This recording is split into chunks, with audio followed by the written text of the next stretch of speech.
প্রথমে একটি পাত্রে আমি সামান্য একটু ক্যারামেল বানিয়ে সেটার মধ্যে দুধ ঢেলে নিয়ে আমরা দুধের মিষ্টির জন্য মালাইটা তৈরি করে নিব এবং সেটার মধ্যে আমরা কিছু গরম মশলাও অ্যাড করব।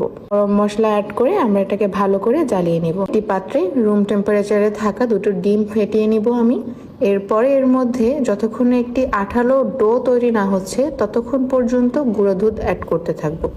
যখন গুঁড়ো দুধ অ্যাড করতে করতে একটি আঠালো ডোয় পরিণত হবে তখন হাতের তালুতে সামান্য ঘি লাগিয়ে আমরা এখানে ছোট ছোট রসমালাইয়ের আকারে শেপ দিয়ে নিব। আপনারা চাইলে আপনাদের পছন্দ অনুযায়ী এখানে শেপ দিতে পারেন, চাইলে গোল দিতে পারেন অথবা আমার মতো লম্বা করে দিতে পারেন। হুট করে বাসায় মেহমান চলে আসলে অথবা আপনার নিজেরই যদি রসমালাই খেতে ইচ্ছে করে, ইনস্ট্যান্ট তো রসমালাই পাওয়া পসিবল নয়, তবে এই ফাঁকিবাজি রেসিপিটা বানিয়ে আপনি ইনস্ট্যান্ট রসমালাইয়ের স্বাদটা নিতে পারেন অথবা গেস্টের কাছে পরিবেশন করতে পারেন।